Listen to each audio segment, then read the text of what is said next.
Rencana pemerintah untuk menggelar sekolah tatap muka di semester genap alias di bulan Januari ini nampaknya masih belum sesuai harapan. Sejumlah daerah masih akan menerapkan pendidikan jarak jauh yang dinilai lebih aman bagi pendidik dan peserta didik dari pandemi COVID-19.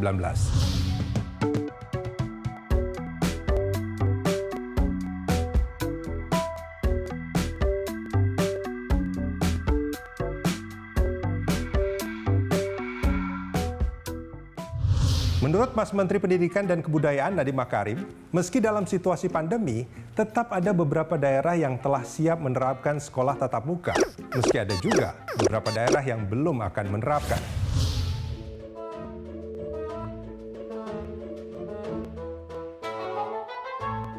Minggu pertama ini adalah untuk kelas 5-6, yaitu sekitar 50%. 50% lagi siswanya nanti daring.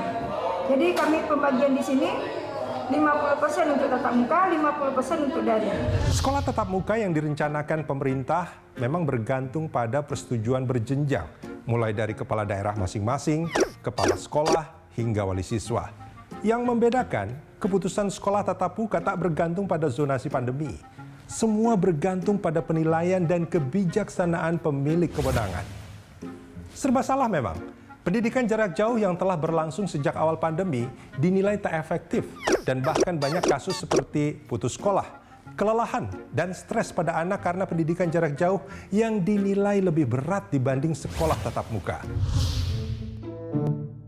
Dan tentunya resiko learning loss, resiko bahwa ada satu generasi di Indonesia, anak-anak kita yang hilang pembelajarannya dan harus mengejarnya, dan mungkin sebagian akan ketinggalan dan tidak bisa mengejar kembali pada saat kembali sekolah. Jadinya ini adalah suatu urgensi yang sangat penting. Di sisi lain, penambahan kasus positif harian juga memecahkan rekor baru. Pada 6 Januari hampir 9.000 kasus terkonfirmasi. DKI Jakarta masih menjadi juara dalam penambahan kasus harian, disusul Jawa Barat dan Jawa Tengah.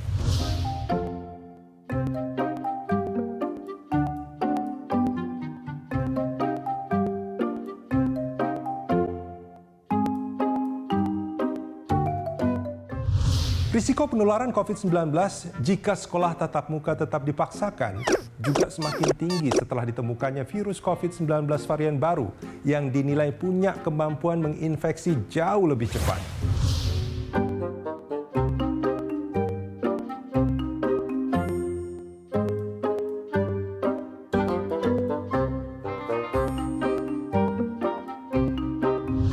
Pendidikan adalah tulang punggung masa depan bangsa.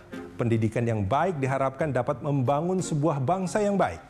Pandemi memang menjadi tantangan berat bagi pendidikan yang baik. Bahkan, Mas Menteri Nadiem Makarim pernah mengatakan, sekolah tatap muka berisiko lost generation bagi sebuah bangsa.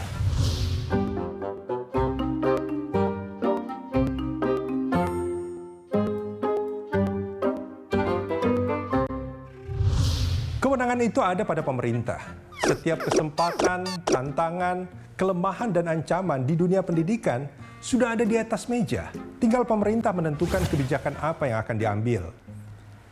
Poinnya sebetulnya bukan hanya pada pilihan sekolah tatap muka atau pendidikan jarak jauh, tapi bagaimana pemerintah mencari terobosan baru untuk pendidikan yang efektif dan sekaligus juga aman bagi pendidik dan peserta didik, tanpa harus mengalami lost generations.